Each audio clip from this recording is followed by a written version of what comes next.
Loading, loading, loading. I didn't realize Zoom had a setting just for this. That's awesome. Yes, yes. All right, I'm gonna, yep, there it is. I'm gonna mute that. Okay. All right, everyone. Welcome, welcome, welcome to the Sassquad Trail Runners RunVenture Facebook Live series for our third episode of 2021.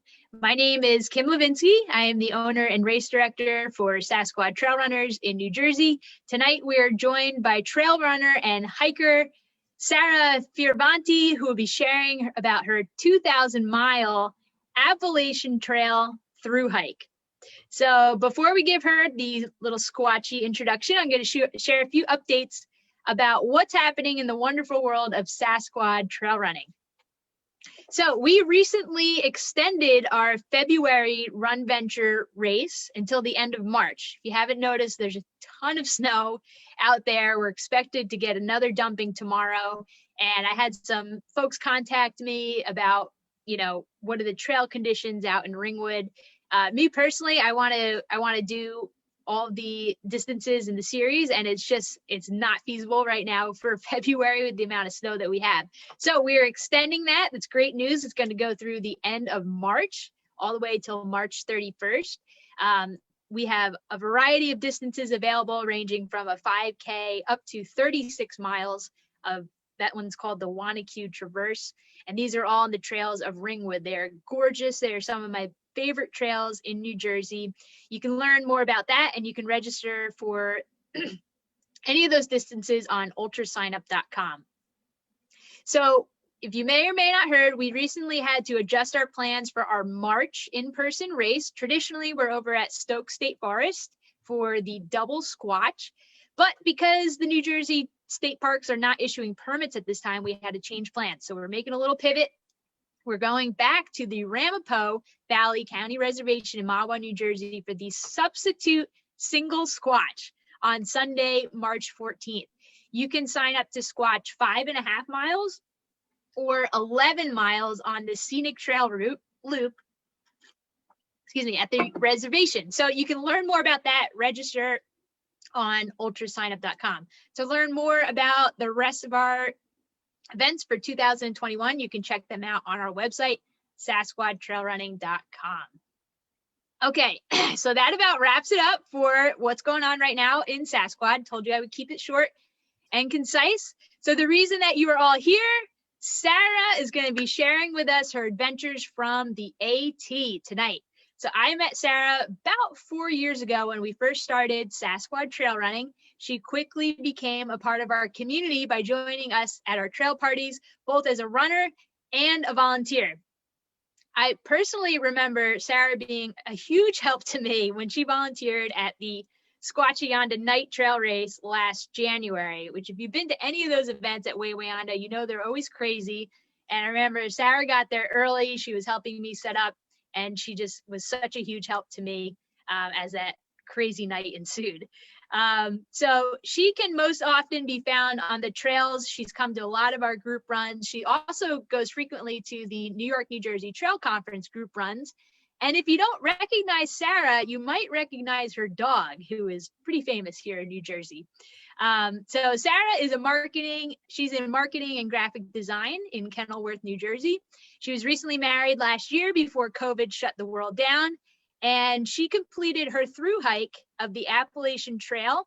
She started on April 15th, 2015, finished that same year, August 31st, 2015. So, Sara, thank you so much for joining us tonight. Thanks for having me. Well, I'm excited. We've already had some nice chatter on our Facebook event page. You put the call out for some questions, which I love. We got a lot of great questions on that thread, as well as in our Sassquad group. So, and I also love, we shared an infographic that you put together with some really great stats. I love all that background logistical information. But before we jump into that, tell us a little bit about you, and then we can talk about the AT. So what do we need to know about Sara? I am clumsy. I have a broken toe right now because apparently I slip in dog drool and slide across my kitchen. I not only love hiking and trail running, I'm also into road running, and I did that through high school and college. I've been getting more and more into cycling as well. So this summer, while I've been hurt and just trying to stay away from everybody like everybody else is, I was doing a lot of cycling out on the roads and exploring. And now that it's winter, you can find me skiing or snowboarding. I like being outside, so it kind of makes sense that I would do something like the Appalachian Trail. Totally. So it's a great segue. The Appalachian Trail, why did you do it? Where did the idea come from? When did you first start thinking about the AT, which is no small feat by any stretch of the imagination? I actually grew up in West Milford, New Jersey, where a small section of the Appalachian Trail goes through in Wawayanda State Park. And for the longest time, I actually had no idea it was even there or that it was a thing. No idea. It wasn't until like after high school when one of my friends was talking to me about it. And he's like, so cool. And people do this. And I'm like, in our town, people go through our town. I had no idea. And from there, I kind of just latched onto the idea of doing the whole trail. And to this day, I have no idea why I actually did it. Sometimes it's just a matter of, I think it's something I should do, so I just do it. And there's no other big meaning besides that. And yeah, so that's about it for that part. Awesome. So what time, how much, I love the planning. So I have so many questions about planning. How long did it take from the time you decided I'm going to do this till April 15th was your first date that you started? Yeah. So it took me an entire year to plan. And when I started planning, I wasn't completely serious about actually doing the entire trail yet. I bought a whole bunch of gear after going on places like Reddit and just looking up what works for people and what gear has been rated well. And I just got really into the research and just started picking up different items here and there. And almost every single weekend from spring to fall that year beforehand, I was actually out on the trail through New York and New Jersey and just doing like 1 or 2 nights and just seeing what it would be like. And honestly, it was completely different than actually doing the whole thing, but I thought that's what it was going to be like. But it helped me figure out certain items of gear. But honestly, it doesn't really matter how long you actually prep, because everything is different than what you think it will be, because you're out there for so long that you can't prepare for it unless you're like out for an extended period of time. So although I planned for a year, a lot of the stuff that I picked up and a lot of the gear I started with ended up just being replaced anyway. Wow, really? So you didn't end up sticking with a lot of the gear that you started with? No, I mean, my pack, I got rid of the first week. I switched out my sleeping bag. I got an entire new tent, even down to my spoon. Like I replaced that spoon to a better long-handled spoon. Like, get out. So what'd you do with all the gear? Were you able to like trade it in, or did you have to just give it away or something? Some of it, like the pack that I used in like the first week of my Thru-Hike, I actually was able to return to REI, especially since it didn't have a lot of wear on it, because I only had like a weekend and then that first couple days on the trail. So that I could return, but other items I just shipped home, and they have been useful. So when I go out for a weekend with friends now, I do have some spare gear, and it helps get people started. It's like, hey, I have a tent you can borrow. Now you want to come with me? Nobody wants to go with me. Nobody has all the gear, so it works out. That's awesome. So going into this, did you have a goal in mind in terms of time, like how much time you wanted to be out there, or was it kind of like, I'm going to start and whatever happens, happens? Yeah, it was, I'm going to start and whatever happens, happens. It's like a lot of people in the Sassquad know, like the first time you ever do 100 miler or 50 miler, like you can't even start to assume what kind of time you're going to do. like you just have no idea. So you just start, you're like, I hope I finish at some point. So yeah, I just went in without expectations. Okay. So when you were preparing, was a lot of the research, were you doing it like online? Were you trying to talk to other people who had done the AT? Did you know anybody who'd done a through hike of the AT? Not personally. I knew that like from my graduating class in high school, there was a pair of people who actually did it a couple of years before me, but they weren't people I was in touch with. And then when I did the few weekends on the trail, I did meet one or two people that were through hiking, and I asked a couple questions here and there.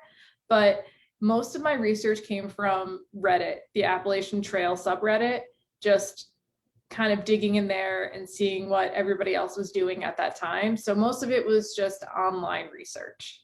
Okay, got it. And I know the answer to this, but for everybody else, you did this solo or with other people? That is the number one question I usually get. I technically did it solo. So I didn't start with anybody. I didn't have a friend I was sticking along with. But when people think of the Appalachian Trail, they think about it as this like desolate place where you can like go out into the wilderness and be completely alone with your thoughts. But really, there's a ton of people. And it's almost impossible to avoid people and not get into a group of friends and become part of the community. And somehow, even though like you're not on your phone all day, everybody has that on airplane, you still know everyone's business. You're like, someone's saying like, did you hear about this one person who's maybe 2 days ahead of us? They did that, this or that. And like somehow it just like goes up and down the trail and everyone knows everything. So it's never lonely. Every time you got to camp, there were always people there. And for the most part, you either know someone they know, or you've seen them a couple times already. Okay, I got you. I'm just peeking into the chat, and you have some takers on doing overnights with you. You just said nobody would go with you, but really? Christina Lude is in, and so is Jessica Sameo. So you might want to connect with them. We've got some trail buddies. Oh, Christina's a good one. She can cross country ski with me and backpack. Yes. If only I don't break my toe again. Totally. So I know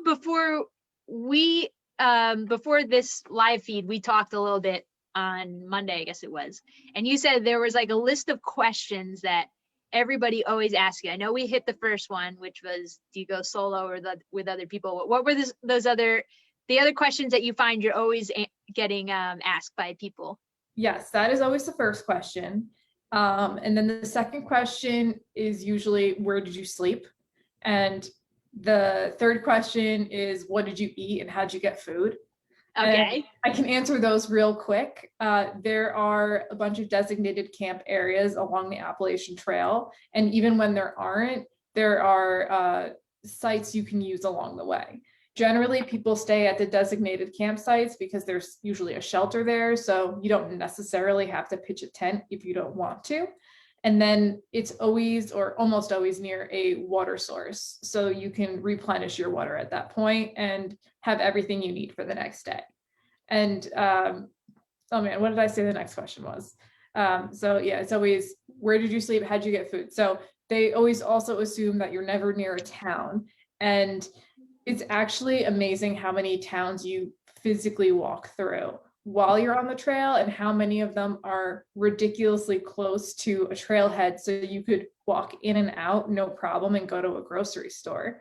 So I got my food primarily from actual grocery stores. And usually you picked a buddy to go with because sometimes you can't buy a small amount and you don't want to carry like this giant tub of oatmeal, and you kind of just split up packages that way, or you leave them in what's called a hiker box. And it's just free trail love. It's like, I had extra, it's yours for the taking, and you kind of had good karma that way. What was the best thing you found in the trail box? Somebody had homemade freeze-dried food. So dehydrated, and it was, I don't know, it was this pasta with chicken. It was so good. And now that I think about it, it's kind of weird that I was like eating something homemade from a random box of stuff that I found. but it made me really happy at the time. Well, that was also pre-COVIDian times as well, right? Yes, and it's impossible to do the Appalachian Trail without being a completely, utterly disgusting human being and avoiding germs. So I recommend everybody who doesn't want to get sick with like norovirus, giardia, and the possible COVID-19, please stay home. Seriously though, I think 50% of the people I met while hiking got either norovirus or giardia. So So you're being serious? Like on the trail, they picked that up just from? 100% serious. A lot of people get it. You can't wash your hands, and that's really how it's spread. So they tell you not to share food with people. Don't stick your hand in someone else's food bag, and you'll have better chances of not getting sick. And I feel very grateful that I went the whole way without having to deal with that, because I saw people laid up in like gross motel rooms for like a couple days just puking. Oh my goodness. Yeah, that's a fun little note. So you got away pretty lucky by having that homemade special something in the hiker box. Yeah, I guess I did. That's awesome. Okay, so I am so curious. I love talking about gear. Are you able to? I know you do as well. So are you able to? I'm sure you can. Can you walk us through what was in your pack and what you brought on the AT? Yes, I'm gonna screen share. Yes, do it. Do it. Okay. Let me know if you can see my lighter pack. Oh yeah, we got it. A lot of backpackers use this website, and you put in every item that you're carrying with you.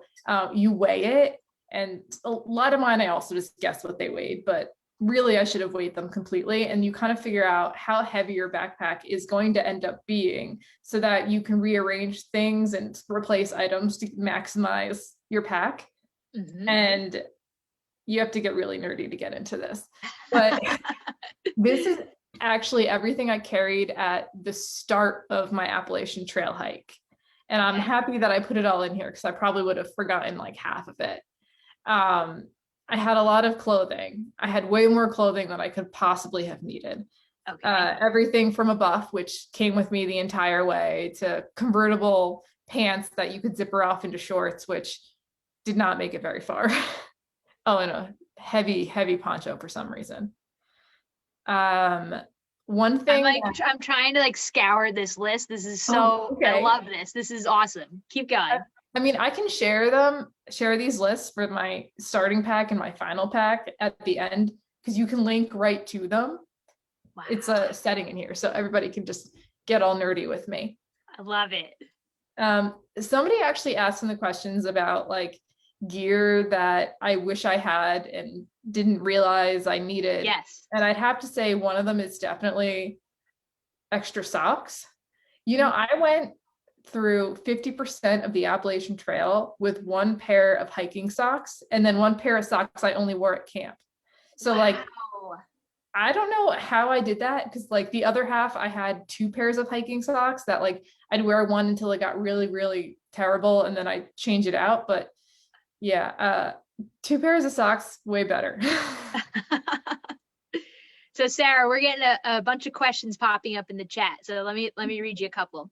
We've got, this is from, let me scroll up here. Joe Brandine wants to know, did you cut your toothbrush in half? Yes, I did. Did you? Yep, to save some weight and space. I cut it in half. Yes. Awesome. Let's see. Jessica Sameo wants to know, how did you keep your food away from the critters? When you're at most shelters, they had like mice hangs, and you have like the string coming down, and you wrap the bag around it so that like the little mice and critters in the shelter, because there are a lot of mice. Like if you sleep at a shelter, you're almost guaranteed to wake up with a mouse crawling on you at some point. Ugh. Yeah, no, it's gross. Totally happened to me. Did not like it. And then if you're not sleeping in a shelter or near a shelter, you carry a little thing of rope. And when I say rope, I mean it's like really thin and tiny. They call it a bear hang. And you take it and you wrap it around your food bag, and then you have it tossed over a tree limb out from the ground and just hang it up and hope that a bear's not good enough to climb and get it. Did you ever have any unwanted visitors in your food bag? Not in my food bag, but yes, there were always unwanted visitors, like a bear sniffing at my tent when I had no food bag with me, and the mice, raccoons, and usually it's harmless. They're just like sniffing around by you and then they'll go away. I mean, I do know people who had their food bags like torn into, and generally it was the mice. Wow. Okay. Yeah. I'm going to keep firing these questions at you because they're coming in. Sean Kane wants to know, how many mail drops did you do along the way, if any? I don't know an exact number.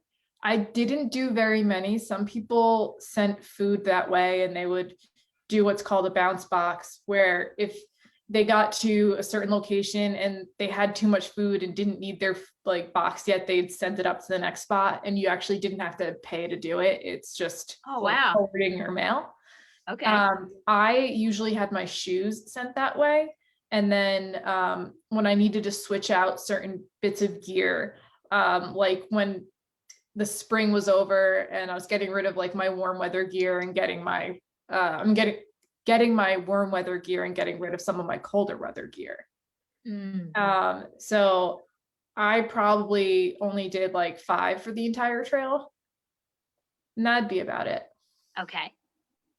All right, I'm going to pop in one more question and then we can keep talking about gear. Steve Barony, I believe his last name, wants to know, how was the bathroom and did you shower? So there weren't a lot of actual bathrooms, but the shelters themselves usually had what's called a privy, which is just a big hole that's dug and an outhouse type situation. And you also had the woods and a little shovel. And when you went into town and you stayed at a hotel or hostel, you got an actual shower. I probably showered like every 3 days, which is more than I had expected. But there are actually a lot of opportunities for a shower. You just get gross so fast, it kind of doesn't matter.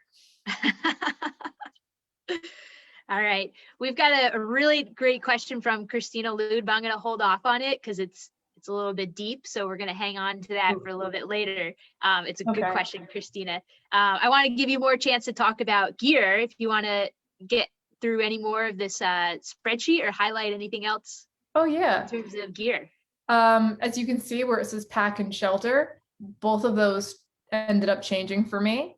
As far as sleep goes, I had this really thin pad and it was really uncomfortable. I got rid of that.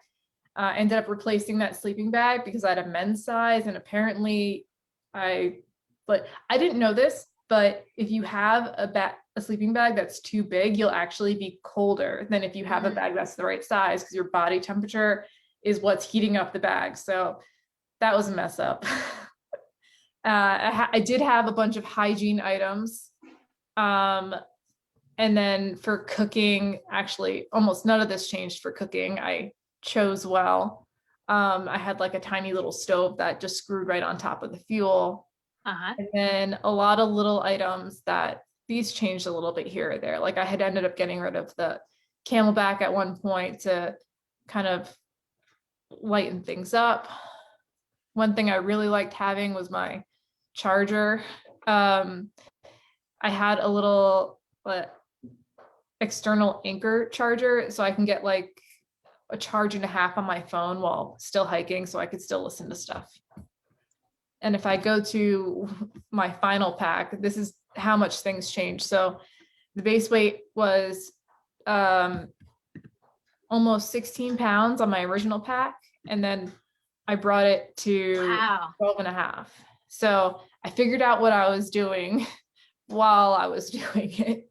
Right. That seems pretty, I mean, I don't know much about through hiking, but that seems pretty light for a 2,000-mile journey. Is that how does it fall? I know there's like extreme ultralight people And then there's people who like pack the kitchen sink. Where did you fall in terms of this with your final base weight? I was on the low end of average. I had a friend who literally got rid of every item that you'd find comfortable. He was sleeping on a little pad that probably weighed like 2 ounces and was so thin that it wasn't even like sleeping on anything. Got rid of his nice comfy hammock, and his pack was probably only like 8 pounds. But he was, I don't know, a little crazy. Was he miserable? I mean, at times he was. I don't know how he did that, but when you're doing so many miles, taking just 1 pound off your back makes a huge difference. Right. And that doesn't just include stuff that you're seeing on my lighter pack, that also includes food. So there are people who also like strategically eat, strategically drink, so that they don't have to carry as much, because food and water actually ends up weighing almost as much as your actual pack items do. Yes. So what would you say, like on average day, your total weight was with, because water, weighs a lot. So water and food, when you add that in, were you back up to close to like 20 pounds or so? Or yeah, I would say for the most part, my pack was between 20 and 25 pounds. Wow. In the beginning, I was really bad about knowing how much food I needed. So my food bag was probably what other people would carry for like an entire week, but I would just carry it for 3 days. It was ridiculous. So you really do have to learn how to maximize your food. Yeah, it is amazing how much like water weighs also. There are a lot of water sources though along the Appalachian Trail. So what some people do, they call it cameling up. They would stop every time there was a water source and just chug some water. That way they didn't have to carry as much. They could just stop and drink it when it was there. Did you do that? No, I mean, it seemed annoying for me to like stop all the time to do that. You stop, you filter the water, then you have to move on. I'm like, I was not the kind of hiker who liked taking breaks. I just like kept going. Probably to my own detriment. I would hike really long days without stopping, and sometimes I'd go like 5 hours and be like, I probably should eat a snack. Oh gosh. Then eat like everything when I got to camp. Okay. Yeah. So for water, I think I saw you had tablets. Was that your primary way of filtering, or did you use like a Sawyer Mini, or what did you use for filtering? So fun fact, the Sawyer Mini, when you are through hiking, is the worst ever because it clogs up really fast and it takes a really long time to filter the water. But the regular Sawyer is amazing. So I had the regular Sawyer. I was carrying the tabs for like emergency situations, just in case like my filter broke or something was really funky and I had to drink it because there was something else. I really didn't end up using them, but thankfully the tabs I was carrying they weighed almost nothing, so it wasn't so bad. Gotcha. Yeah, so I would do the Sawyer Squeeze. I think they make a new one now that's in between what the Sawyer Mini and the Sawyer Squeeze weighed, and I forget what it's called, but it seems really nice. Okay. Yeah, and like going back into the other items in my pack, as you can see, the backpack changed. It got lighter, and I got a new tent, and it was about the same weight as my old one, but it was maybe twice the amount of space inside, because like if it's your home, like you really want to have that kind of space. Okay. And then I got a nice comfy sleeping pad. I actually did add weight on that, but man, it was so worth carrying a pound. It was so comfy, not very warm, but very comfy. I switched to a quilt in the summer months instead of an actual sleeping bag, which I highly recommend.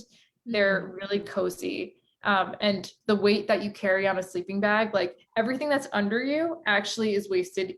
Like it's wasted weight because it doesn't keep you any warmer because you're compressing the loft, and the loft is what keeps you warm, which is why quilts are amazing. Okay.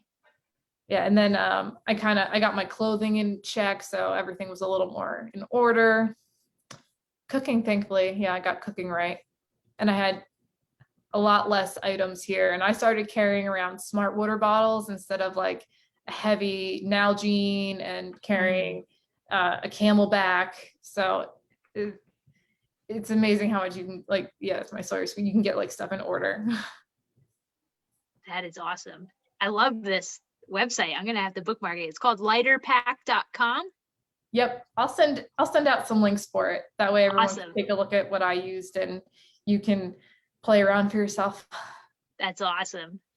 I'm gonna pop back in the chat. We had a couple more questions regarding gear. Let's see. There was one about shoes, I think. Yep, Sean Kane. What footwear did you prefer and how did it hold up? I decided to do trail runners for the entire Thru-Hike, and they did not hold up well. I hiked in Brooks Cascadias, and depending on what version I had, my feet were either great or in a lot of pain. So it really was very different. Like if I was wearing the 9s, my feet felt great. If I had the 8s, it was okay. If I had the newest ones, which I think were like 10 or 11 at the time, like my feet would just get so many blisters. But I know now that I should have been hiking in boots. My feet are delicate creatures. Like I said, I have a broken toe right now and they needed a little bit more support. I actually ended up getting a stress fracture towards the end of my hike, which I didn't know I had a stress fracture. And part of the issue was likely that I didn't have enough support on my feet, especially for the amount of miles I was doing and the fact that my feet are just my feet. Everyone's feet are different and they just did not like it. Was that what gave you the most trouble, you think, was your feet? No, I mean, I hiked probably for 500 miles with the stress fracture and didn't even know it. Oh my word. Yeah, because you're doing so many miles and your body is just recovering all the time that you're always in like a low level of pain. And in the morning, your feet get these weird like needly tingles that you have to like walk out. And honestly, I just stopped being able to feel stuff like that. Oh boy. Yeah, it's amazing what you can do when you just keep pushing. Yeah. All right, let's talk about the day-to-day when you're on the trail. I know you said when you went into this, you didn't have like a time goal. Did you have a daily mileage goal each day? Were you looking at a map and saying, I want to get to, this point on the trail, or were you just listening to your body? Was it based on campsites? What was the deal for that? So it was based on 2 things. It was based on campsites and it was based on my friends. So I tend to be competitive. So whenever you're competitive, I'm just kidding. Yeah, like whenever my friend was like, I'm gonna push a really big day, and I'm like, well, I can't just let them go without me. So I would do more miles than maybe I would have just like if I was trying to relax, but I guess I don't know how to relax. So yeah, I was doing a lot, and you really did have to plan on different shelters and not just for that day, but usually I planned just 2 days. So like I planned for that night and I planned on for the next one, because you'd have to map it out in such a way that like you can make it to town to get food at a certain time. And if there was a weird gap, because every once in a while there was a gap where like maybe there's 10 miles between a shelter and you didn't want to hike too far without being able to find water or a good spot to stop.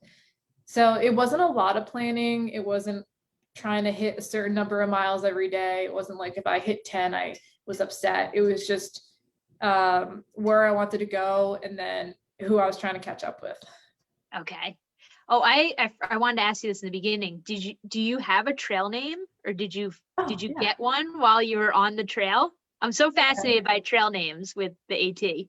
So I'm Stretch, and I got that name because I was leading a group stretch at the shelters for like the first week, and then on and off again until the end of the hike. So if anybody came up to me and they're like, I have like a knot in my neck, I would show them the stretch to do. So it was me and a bunch of tall men. We had the trail name Stretch. That's awesome. For anybody who doesn't know, do you want to do a little quick background on what trail name? Yeah. Yeah. A lot of people like to have a new identity on the trail, and A trail name is just anything that someone gives you. You're not supposed to give it to yourself, although sometimes people do.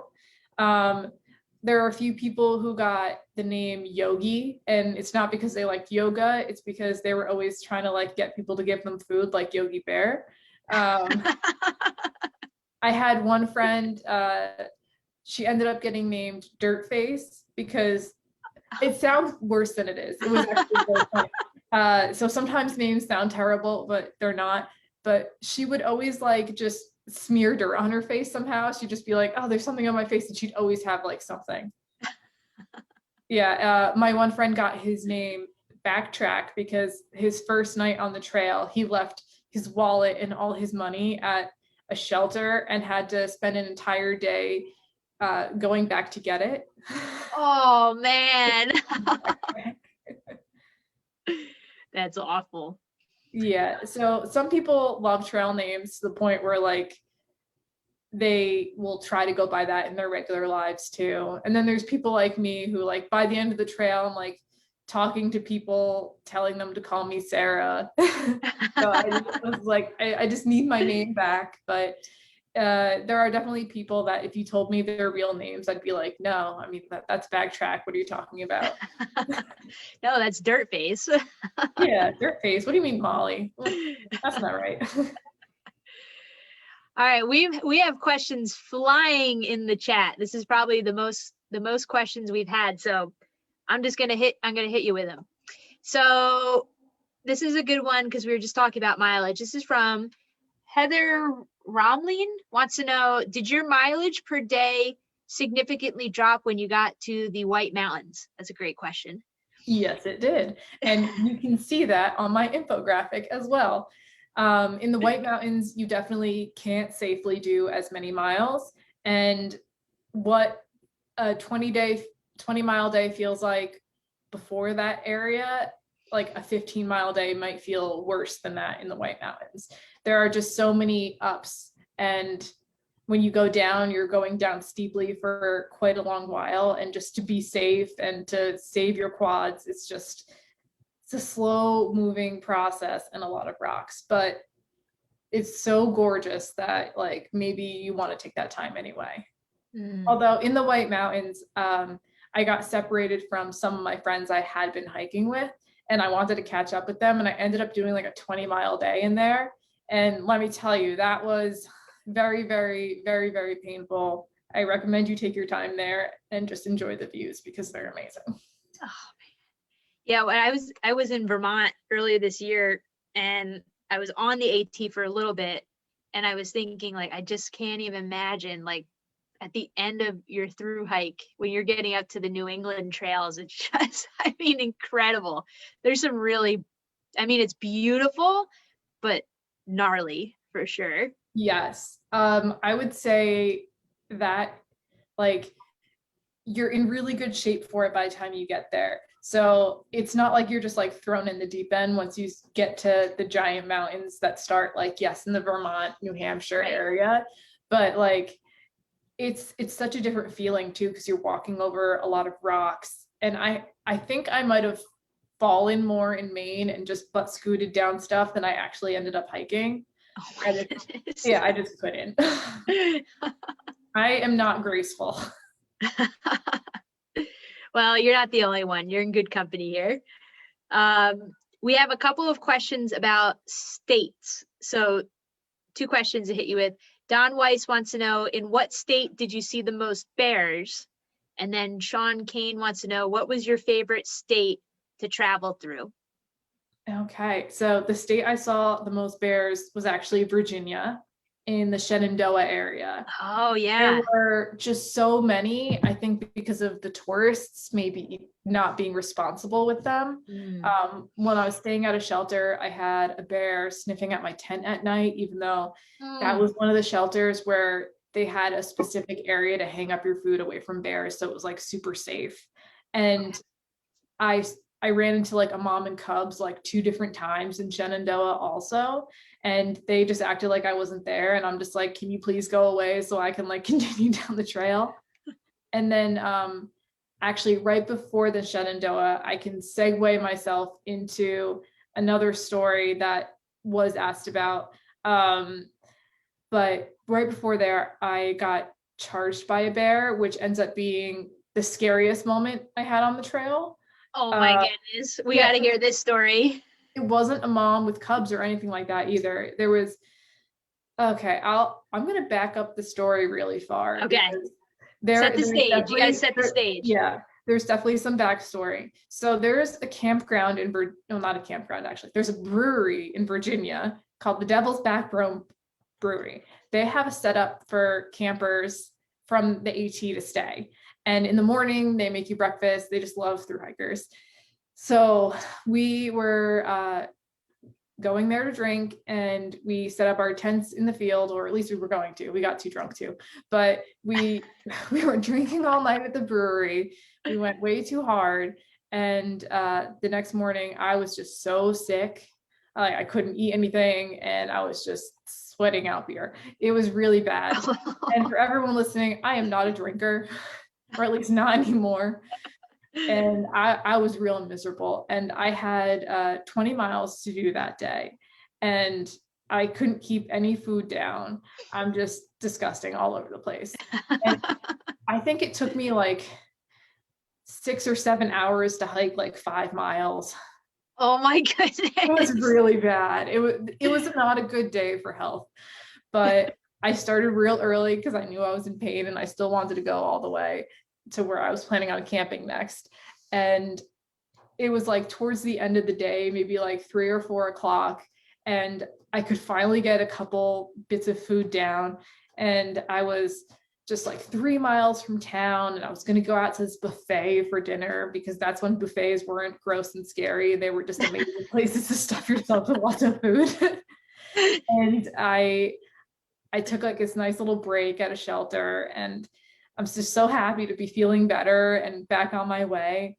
And there's this bear. So like I did everything right, like that you're supposed to do. I had my trekking poles over my head, trying to make myself look big. I'm walking backwards. I'm talking to the bear. I'm just like, hey bear, go away. I'm bagging my trekking poles together. I'm big and scary. Just like go off so I can continue.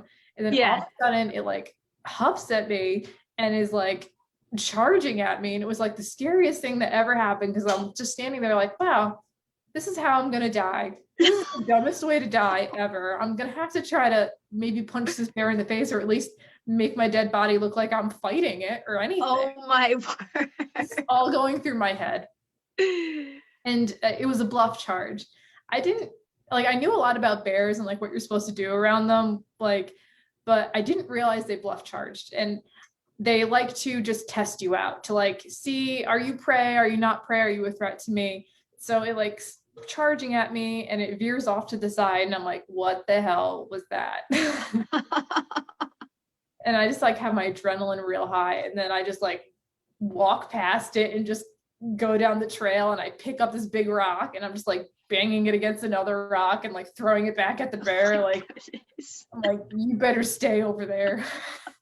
This is a terrifying story. It was so scary. And I found out a few hours later that my friends who were a little bit behind me actually saw the bear too and took pictures with it. And I'm like, that bear just let you take pictures with it? Also, you're idiots. Don't take pictures with it. Oh my word. Oh, so you fought off a bear while being hungover, pretty much is what happened. Yes. I was like the most miserable I've ever been, and then I was just mad at the bear.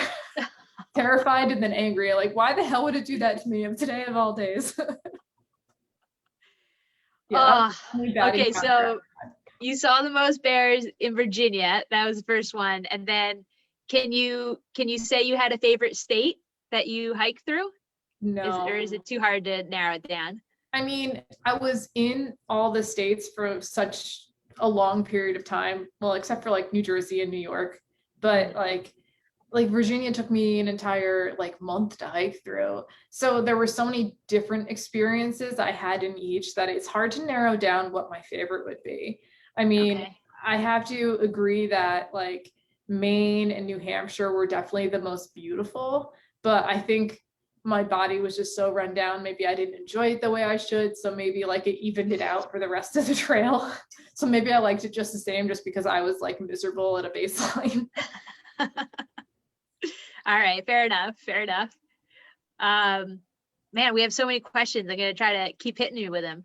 We've got a question from Michael Machetta. He says, did you take any zeros? I think you're going to have to explain what that means. I know what that is, but there's probably some other folks who don't know what it is. I took 9 zeros. It's also on my infographic. I have that on there. Zeros are days that you don't hike at all, and your body really does need them. There's what's called zeros, where you hike no miles that day, or a Nero, which is you hike nearly no miles that day. So maybe you just hike like 5 miles in and then camp somewhere. And once you're in the middle of a through hike, 5 miles is like a 5-minute walk at that point, or at least like that's how your body considers it. So I'd say I did more Neros than I did zeros, because I always had that anxious feeling in me where like I had to keep moving. I couldn't sit for too long. Some people really were good about like taking their time and enjoying stuff, but like I always just like sat down somewhere for a day and was like, I really need to go. Like I'm trying to get to Maine. Totally. Okay, Michael, you have your answer there. Sandra Baldanzo wants to know, she says, I'm curious about trekking poles. Did you need them the entire traverse or no? Trekking poles are amazing. They take so much pressure off your knees and your body and just like really balance you out. I highly recommend them. I use them for my entire hike. There were areas that were difficult to use them, and I had to break my own heart and put them away, like the really rocky, steep areas that went through New Hampshire and Maine. I even tried to use them in those areas when I could, and I ended up breaking one. Thankfully, I found a new piece for it. But yeah, trekking poles get like 2 thumbs up. I mean, if you want to save your body and have your balance and not destroy yourself, it's the best. Yes, I can wholeheartedly agree. I obviously haven't done a through hike, but I discovered trekking poles the last 2 years. Thank you to Christina Lude, who's on the video. She was such a huge endorser of trekking poles, and I echo everything you just said. They really do help with some longevity when you're out there. Okay, another question. This is from Kaylin Hopkins. Hi, Kaylin. She, her comment said, sounds like you did this with some other people. Kaylin just tuned in a little late, so she missed the beginning about that. Do you think it's safe to do the through hike by yourself? Do you think it's safe as a female? Asking for a friend with a laughing emoji, because I know she's asking for herself. Those are actually some of my more popular questions. So I was technically alone on my through hike. I didn't hike with any particular person, but it's impossible to be alone. So I did hike in and out of groups. There was a point in the beginning where there was like a group of 4 of us who like hiked the entire day together the whole time. And it was way too stressful and too much. And we ended up all kind of like going our separate ways at a certain point. But then you kind of find your rhythm. And I found some other friends where it's, you just, maybe you plan to meet for lunch somewhere. Maybe you plan to just camp at the same spot and you just see each other when you see each other. But it's almost impossible to be alone. There are just so many people and it's such a big community and you're all doing the same thing during the same hours. So don't worry about being alone. I think it's very safe. The statistics actually say that you're safer on the Appalachian Trail than you are in like your average safe town, which totally makes sense to me, because if you're going to rob someone, like you probably don't want to hike 5 miles into the woods to do it. It's a lot of work. So I definitely don't think anyone should be concerned about it, especially being a woman. One thing I really hated when I was through hiking is that when people stopped and talked to me, they would be really condescending about me being a woman and my safety. The one thing that made me really angry is I was in Vermont. I was hiking into town to get like ice cream or something. I forget exactly what we were doing, but I had one of my friends with me who was a male. We're walking in, an old couple, they stopped to talk to us, and they mostly just start talking to me. So my friend ended up walking away, and they were like, oh, so like, do you feel safe on the trail? I mean, you have a gun with you, right? Like, I'm like, no, I don't have a gun with me. Yes, I feel safe. Like, it was just ridiculous, like how concerned they were for me that I didn't have a gun. And like my guy friend's like a couple steps away from me, and I'm like, you're not asking him if he has a gun or any sort of protection on him. So it's less about how safe you actually are, and it's more about how people will perceive it and ask you a million questions in town to drive you crazy about how safe you are. Sounds like they were driving you right back out to the trail. They were like mad at me that I didn't have a gun. I'm like, do you realize it's like illegal to carry a gun over that many state lines? Yeah. And also, did you see my lighter pack? Like, guns are very heavy. Like, that's a lot of weight to be carrying every day. I'd probably be more concerned with like, do you have bear spray with you with the amount of bears you saw rather than a gun? Yeah, I mean, bear spray is heavy too. That weighs like 6 ounces. Right. Hey, that would go in your chart, right? Yeah. Maybe bear spray wouldn't have been a bad idea. In the beginning, I had a little pepper spray, but I only carried that for like 2 days before I realized that I don't need it. Okay. That's good. Those are good info for Kaylin there and others listening. Sean Kane wants to know, would you go back and try any different sections again? Maybe I'd go back and do like a weekend. I probably should do something in Maine or New Hampshire again, because like I said, I was a little bit miserable at that point. There was actually an entire 24-hour period where like I can barely find a few minutes where I wasn't crying. So wait, tell us more about this. I mean, there was mostly no reason for it. It's really just like I was tired and I was run down, and then like it was raining and someone wouldn't make room for me in a shelter, and then I just cried for like 24 hours because I like missed everybody and I wanted to go home. You know what? I'll reframe this. It was actually kind of very romantic, because my now husband, he came to visit me while I was through hiking when we were still friends. Like, we weren't dating or anything. He was just, I had a crush on him. And then when he left, it made me really homesick. And then I was just kind of sad. And then my body was falling apart and I just didn't know it. I'm guessing, was that when you had the stress fracture as well, that you didn't know it? Yeah. Yes. I'm like, I'm tired. I want to go home. I want to be done with this. And then he came and then he left, and I was like, oh, that sucks. Well, we've all been there. I'm sure most runners, hikers who have put in some miles have also shed some tears on the trail. Yes. Even if they're for no reason. There was definitely no reason for it. I was just like exhausted. Yeah. All right, we've got another question. And Christina, I promise I didn't forget yours. I'm saving it for the end because it's really good. This is from Ryan Newsom, wants to know, do you have any favorite trail foods? Couscous.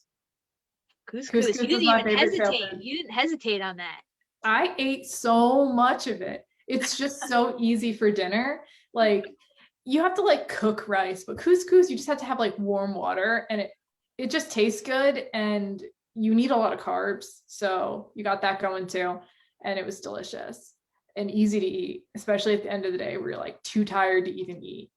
I also very much enjoyed the chocolate mint Cliff protein bars, the Builder bars. Oh, okay. I really like those. I ate a lot of them. Oh, actually, let me take this all back. My favorite food was sour gummy worms. Wow, over everything else. Yeah, I always forget how much I love sour gummy worms until I eat them, and then I have like 5 bags at once. I would get myself them. I'd say this will last me for like 3 days, and then they'd be gone the first day. All right, so sour gummy worms and couscous is top 2 for you. Oh yeah. I have another question for you. Were you tracking your calorie intake? Did you have a calorie goal, or was it just by feel of how much you were hungry, that's what you ate? I was not tracking it. And I don't know if I had the mental energy to track it, even if I wanted to. But I am curious about how many calories realistically I was eating. I know for me, if I do heavy exercise, I end up less hungry. And I would end up eating more food when I was stopped in town than when I was hiking during the day and actually getting a lot of miles in. I know for a fact that no matter how much I was stuffing in my face, it wasn't enough because I ended up losing about 10 pounds. Wow. And it was all terrible food too. Like I was trying to eat really calorie dense foods, and yeah, it just never felt like enough. And there also never felt like enough time to eat. I wish I knew though. Okay. Well, maybe next time. What was the average, I know it's on your infograph, but the average mileage per day that you put in? It was, wait, I can look at my infographic because I want to make sure I got it right. It was 15.86 miles average per day. Okay. Why don't you read off some of the stats on there? Because there's some good stuff. Yeah. Like I know you had like the highest mileage day was on there as well. Yes, here it is. Here it is. Yes. That's how much money I spent. That doesn't even include all the gear I bought beforehand, like the summer before and all my prep gear. This is just like during my hike, everything I spent. Okay. Sarah, I'm going to ask you to read the numbers because when we upload this to the podcast, then people can have the audio of it too. Oh, okay. Yeah, that's a good idea. Yeah. So I hiked a total of 2,189.2 official trail miles. Yes. I spent $3,426 while I was hiking. And I spent $785 on restaurants, $747.50 on grocery store items. So all the food from grocery stores, $598 on accommodations. So that was hostels, hotels, motels, and then some shelters and campsites that I had to pay for. I spent $301.5 on alcohol. And don't let that fool you. There was a lot of free alcohol too. So there was a lot there. I spent $192.50 on miscellaneous items. And those were shuttles to get to and from town if I ever needed that. I got a haircut at one point. Got a mohawk, actually. I don't know why I did that. I did that. You got a mohawk? I had a mohawk for a little bit. It was really weird. Sometimes you had to pay for showers. There's a place along the trail called Hot Springs, and I went to the spa, and we all just like sat in a hot springs tub, which was pretty cool. There were some donations here and there, and I joined the Appalachian Trail Conservation, and that's where the miscellaneous money went. And then I spent a big whopping $801 on replacing gear, which included new fuel. You needed one of those every once in a while to cook your food.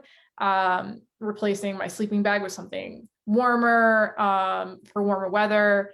Getting a new sleeping pad because mine was uncomfortable. I needed a pillow. I ended up like getting this really bad knot in my neck, so I ended up getting a pillow because apparently shoving your clothes together is not a good pillow. I upgraded my tent at one point. Just a lot of little things like that. And then I actually broke down my average number of miles per day in increments of 30 days. I love this. I love this infographic so much. Good. Let everybody know I'm a graphic designer. I can do this. We need some work. For the first 30 days, I averaged 12.77 miles per day. You can tell, obviously, like this is just me starting. I have no idea what I'm doing. My body was getting acclimated. The next 30 days, I did 16.1 miles per day.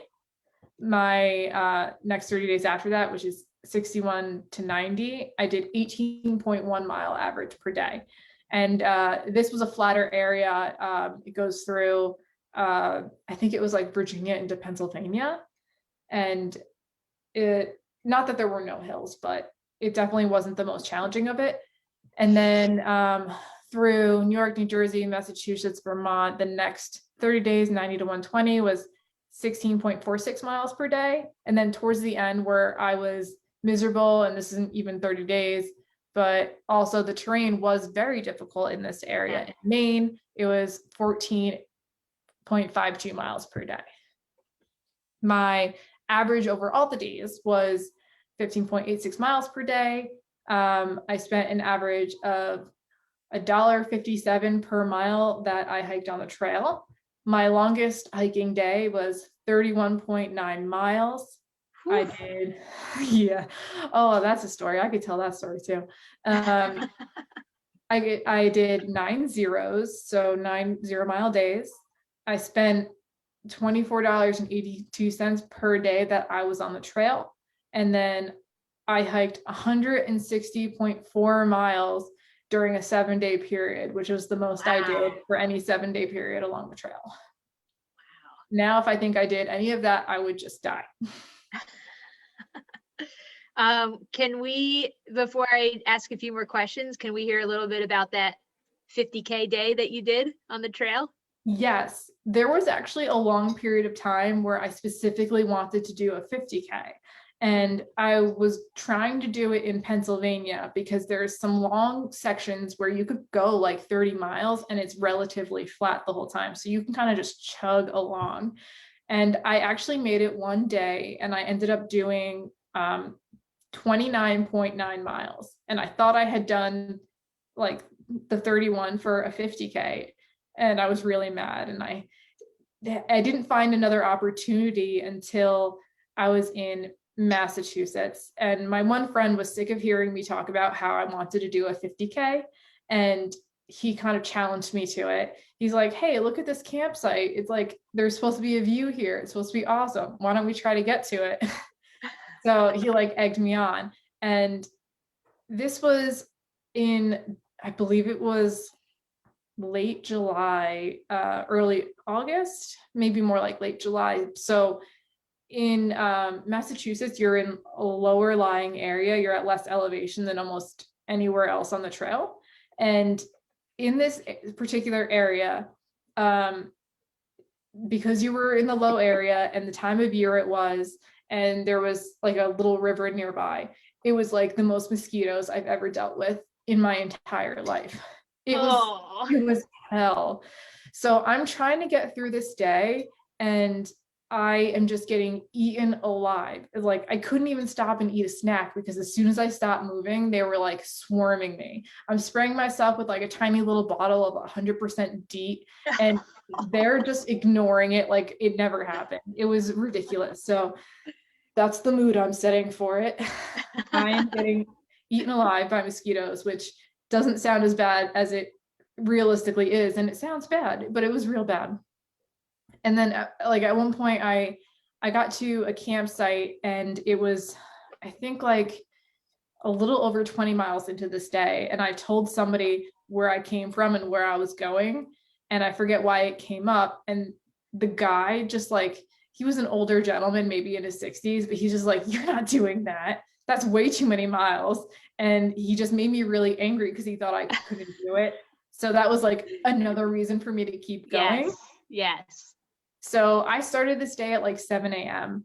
I'm getting bitten by bugs. I've barely eaten anything because I literally can't stop without getting swarmed. And then it starts to rain. So it's around like 8 o'clock at night. It's dark, it's raining. And I have just had it. At least the mosquitoes went away at this point. And I called up my friend and I'm like, hey, like, don't expect me at this campsite. I am going to find somewhere on the side of the trail to park my butt because I can't make it. It's already dark. Yeah. He's like, where are you? And I described where I was. He's like, oh my God, you're so close. Just keep going. It's fine. You're just so close. And like, I keep going. Like, I'm not finding it. Like, it's pitch black. It's like, it's not raining anymore, but it's like steamy and gross out. Yeah. And I message him again. I'm like, how close am I supposed to be? He's like, no, you're close. And then it turns out it was like 4 miles away. It was not close. It was so far. And I ended up getting to that campsite at like 10:30 p.m. So I'm hiking almost nonstop all day from like 7 a.m. to 10:30 p.m. It was the longest day ever. And when I do really long days, I guess my adrenaline gets so high that I can't sleep, which happened to me almost every time I went over like 25 miles. Like I literally just could not sleep whatsoever, and I'm just miserable. And the next morning, I wake up and all I hear is my friend go like, "Oh man, when she gets up, she's gonna be so pissed at me. You just wait." And I get out of the tent and I'm like, "That was a lot farther than you said it was." He's like, "Yep, but you made it." Yeah, you got your 50K, right? That's how I did it. I did it because I was tricked. I was tricked with friendship, but I was still tricked. That's a classic trail move. You're almost there. You're almost there. Yeah. An hour later, like, maybe I passed it. He's like, "Nah, you didn't pass it yet." Oh, gotcha. Good stuff. Okay, we've got a couple more questions. This is I'm glad Kaylin retyped hers from up at the top. So this is from Kaylin Hopkins. Just redropping my questions in here. Where did you get your quilt, and would you recommend the one that you got? We'll start with that. She has a couple of questions, so we'll start with that. I got my quilt from Enlightened Equipment, and they make fantastic quilts, and you can get them to be like exactly the right size. They're a little bit pricey, but they're really well made, and I would highly recommend it. They're so light and nice, and oh, I loved it so much. I also do have another quilt though from Cedar Ridge Outdoors. Yes, that's where I've had one as well from Cedar Ridge. Oh, really? Yeah. Yes. It seems really nice. I haven't gotten to use it yet, but taking it out of the bag and everything, it's also really nice. So if Enlightened Equipment's too expensive, there are other options. Awesome. All right, that was Kaylin's first one. Next one in here. Did you pre-train for the Appalachian Trail? If so, what did that look like? And she has one more after this. I thought I did. I thought I trained. So I would go up to like I was living in West Milford. I was going up to like Terrace Pond, which is like this nice steep hike, and I was like running up and down the trail. I was going to the Stairway to Heaven in Vernon, also going runs up that trail and like going out for like 5 miles and just walking everywhere. And right before I had quit my job to do this hike, and right before that, I was also training by walking everywhere. So I was working in the city, and we usually take the subway to work, but I ended up just getting rid of my Metro Pass and walking 2 miles to the office and 2 miles back from the office, which actually ended up being the same amount of time as if I took the subway.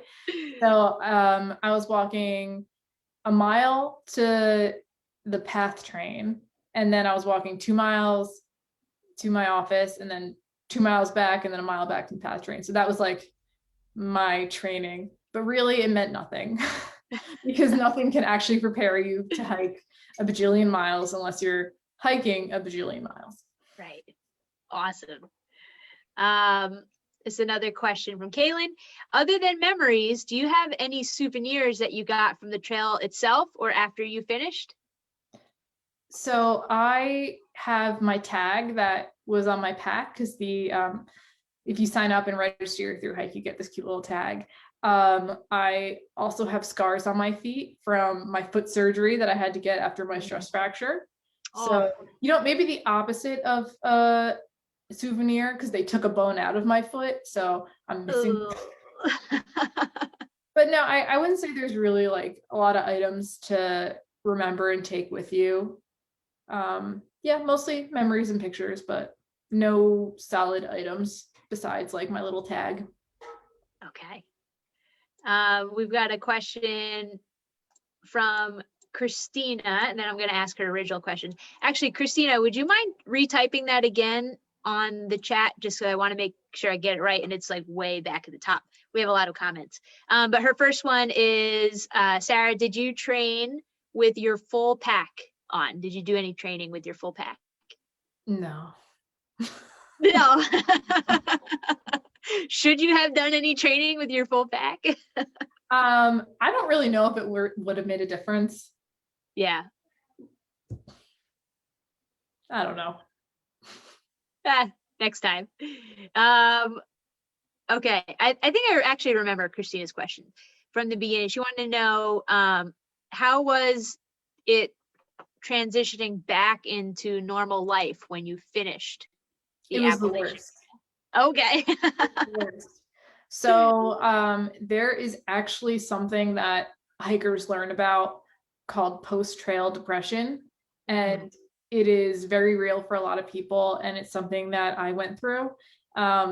You go from, like, there's so many factors involved in it. You go from having a goal every day, so like you know exactly what you're doing. I am going to hike to Katahdin, and that is my goal, and every day you have a purpose, and you don't necessarily have any chores or any other worries besides reaching that goal. So when you get off the trail, it's like, well, now what? I don't have that solid goal. I have nothing I'm working towards. For many people like myself, like, you gave up your career, so like you need to find a new job and find a way back into it. And it's really difficult to kind of put your mind on a different track that way after being on adventure for so long and having like this community with you. And when you also get back home, everything has moved on a little bit. Like, you're gone for like a half a year for the most, like most people do it in 6 months. So you have a half a year where you change, and then your home also progresses. Like, your friends are still out doing things. So like you feel a little bit out of the loop when you get home. The other factor that goes along with post-trail depression is like the physiology of it. And I'm not a scientist. I don't know if I'll explain this the right way, but you go from eating junk every day and doing a lot of exercise, and your body goes from like 20-mile days with weight on your back, extreme exercise, to almost nothing. Especially if you're like me and you had an injury at the end and you like really needed that time to recover your body.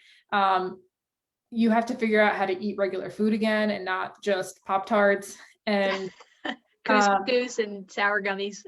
Yeah, and as much as I really wanted to exercise, like it was a hard drop off. It wasn't like I could like go out for a run. Like, I was in pain. So it's not even just like mentally you don't have something to do. Like, your body is just adjusting its hormones and trying to regulate, and it's like, you had me in overdrive for so long, and now I just need to crash, and I just need to adjust, and your body just needs to figure out what the heck it's doing. So it's really miserable finishing. It is absolutely and utterly miserable. Yeah, I mean, I know just with big trail races, you know, maybe a big goal that you've had for the year, after a race, the post race blues, or the post race letdown, is a real thing. And even as a race director, I feel it after every event, because there's so much build up to the event, and then when it ends, it's just there's a little bit of a hole. That was a really great question. See, I saved it for the end because that was really good. I think we got two more questions, one from the chat and then one from me. This is from Kim Harnett. This is such a great question. I was going to ask it anyway. Thank you, Kim. How did this experience change you? Great question. Let's hear it, Sarah. Come on, give it to us. I have no idea. I could think about it all day long, but I think I'm still the same person. And after that little period after the trail where I had to like adjust back to real life, like I kind of just like flipped right back into it. It's like, before that I was saving because like I wanted to buy a home. I always had this one thing, like I want a house and I want a dog. And then actually I wanted the job first. I want a job and a house and a dog. And I still was on that track and doing those things. I don't know. I still think I'd be the same person now if I had done it or if I hadn't done it. I think I just have more interesting things to say now. I don't know. A lot of people think of doing the entire Appalachian Trail as transformative, but I don't really think people do anything transformative on the trail, except for maybe lose weight and then put it right back on after, because you didn't lose it with good habits. From eating Pop-Tarts and hiking 20 miles a day. Yep. Interesting. All right. I'm going to hit you with one more question to wrap up. For anybody who's listening, cough, cough, Christina Lude, Kaylin Hopkins, perhaps Jessica Smeo, I don't know, who's thinking about maybe tackling the Appalachian Trail Thru-Hike, would you recommend it? And what advice would you give them if they're thinking about making this a goal? What do you say? Well, I think if I ever got the opportunity to do a Thru-Hike again, I would not. But if you haven't done it, I don't know, it's worth trying if it really means something to you and it's going to be something you love. I mean, there was a great question in the original post I made from Don Weiss, and he's just like, how'd you know when you were going to make it to Katahdin? Or I'm like, I just never thought I wasn't. So like, it never crossed my mind that I could or should stop at any point. I was never like struggling to keep going. And that's the kind of attitude you need to do it. So it's less important to train your body. It's more important to train your mind. So if you really want to do it, just make sure that you have the right attitude for it, and that you work on your attitude. And you're going to get rained on, and it's going to be cold, and you're going to be hungry, and mosquitoes are going to get you. And sometimes you're going to smell so bad that you want to gag yourself. And it's funny when you think about it, but at the time it just makes you miserable. And your blisters are so bad that you win blister contests, which I won. I won ice cream for a blister contest for having the worst blisters. And you just cry for 24 hours. And if you're someone who you think can be completely miserable for 4.5 months to 6 months, then you should go for it. What a great endorsement, Sarah. I don't know. People think it's so amazing and it's fun the whole time. And that's why so many people drop out, because they have all these high expectations for how fun and awesome and transformative it's going to be. But you know what? It's not really going to be any of those things. It's going to be miserable, but the parts that are going to be amazing are going to make it worthwhile. Yeah. And you're just going to have to be the kind of person who can get through the misery. I feel like we got to put all that on a t-shirt, like an inspirational t-shirt. Just be miserable. Be miserable. It is true though. I mean, if you think about it, so many, a lot of outdoor experiences, but especially trail and ultra, yeah. The human mind is amazing, where we can quickly forget the miserable parts and you just hang on to that, the high and the endorphins. But there are ups. I mean, the reality, it's like life. There's ups and downs, for everything. So, okay, I'm going to hit you. All right. I promise this is the last question. Last question, okay. Then we're going to wrap go it up. all night if you want. Do you have any other item, like large items? I mean, this was a monster goal. Do you have any other goals on your bucket list that you are eyeing up? I think you just said that you wouldn't want to do another Thru-Hike. Is that I guess I don't have a lot of big athletic goals that I think I will actually achieve at this point. Like I already did my trail ultra, I ran a road marathon, I got some of the big ones out of the way. One thing I would really love to do is hike Mount Kilimanjaro. And that's cool. I almost got my husband to do it for our honeymoon, but we ended up not having a honeymoon at all. Thanks, COVID. We weren't going to end up doing that anyway, but I almost got him to do it. That's one thing I would really love to do, that realistically, I don't know if I'm ever going to be able to, because of the money, time, commitment that goes into it. So I'm looking for, I guess, my next realistic goal. If you have any ideas, let me know. Awesome. Well, Sarah, if people have questions, can they reach out to you directly about the AT? And if they can, what's the best way to do that? You can just message me on Facebook. Kim tagged me in a ton of stuff. She also tagged my Instagram. You can message me there too. I'm happy to answer a bunch of questions. Awesome.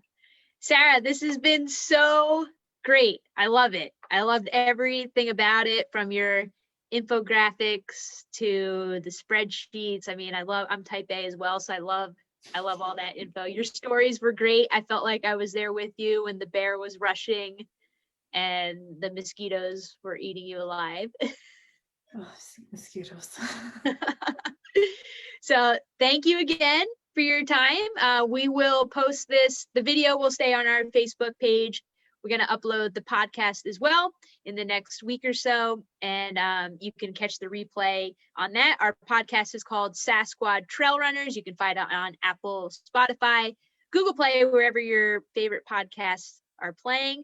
And again, if you want to learn more about Sassquad Trail Running, we are very active on social media. You can find us Facebook, Instagram, or on our website, if you're not on social, is sassquadtrailrunning.com.